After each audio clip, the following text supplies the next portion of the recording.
Greetings from Israel, Jerusalem Jane standing here. My hair is still wet from the shower, standing here at my kitchen table in Jerusalem as you can hear the police is passing by my house.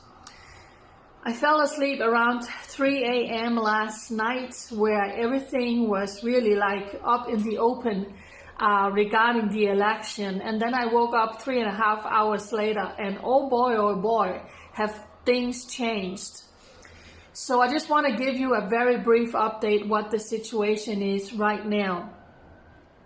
The numbers that I'm going to give you is from 89% of the votes being counted. And unfortunately, it's like this here in Israel. The way they are talking in the Israeli media is the anti-Netanyahu camp side or the pro-Netanyahu side. And the way things are right now is actually that the anti-Netanyahu bloc has 56 mandates and the pro-Netanyahu bloc has 52.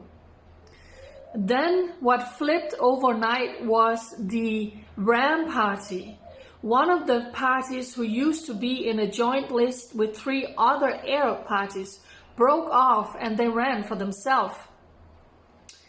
And then when I went to bed last night, they were out. When I woke up, they were actually in with as much as 5 mandates. So of course the Israeli media has put them on the anti-Netanyahu side. And then in the middle, we also still have Naftali Bennett with Yamina. He has 7 seats. So I just quickly want to run over the numbers because things really changed overnight.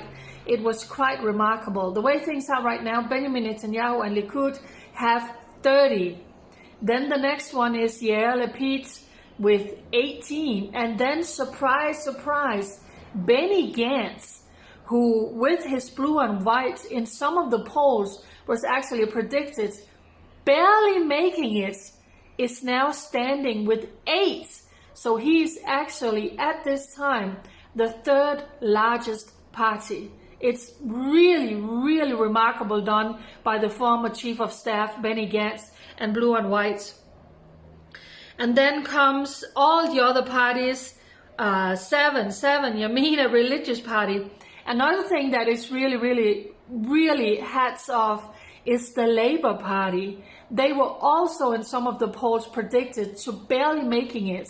But they got a new female leader not long ago, and she really kicked in, and they are now at 7 seats. And by the way, she's the only female leader right now on any political party. So she ran in after Benny Gantz with Labour 7. It is really well done by her. And then of course, they are really lying neck by neck, 5, 6, 7. The religious Zionist party came in also making it bigger than anticipated. So that's the situation right now. Benjamin Netanyahu with the people who have said, we will unite behind you and we will recommend you as prime minister.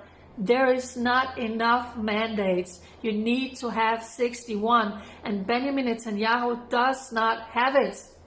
So he is depending on this new party that came in, Ram, which is an Arab party who probably will not sit in a government with Benjamin Netanyahu.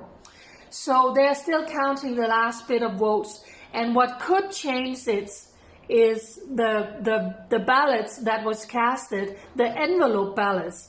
There are 450,000 votes from soldiers, people in the hospital, people in prison, all the diplomats around the world, and people with corona. And that's going to take a couple of days before those votes has been finally counted. So right now, it is completely unpredictable. The Israeli media is talking about we could actually potentially be heading for a 5th election. So everything is really neck to neck. It is coming down to the final votes what side are they going to go to, what party are they going to go to, and then of course already now negotiations are flying back and forth, you know, from this camp and this camp to try and persuade, can we shift someone in each party to maybe join another one. Netanyahu said last night that we cannot afford to go to a fifth election. So this was a massive win for Benny Gantz. Blue and White coming in right now with 8. Labour Party right now with 7. I mean, these two were predicted to barely making it. So I want to end what I have been saying all along. Please pray for Israel. Please pray for the election here in Israel. Nothing is settled. And the way it ends with that the president of Israel on April 7, he's going to get the official election results.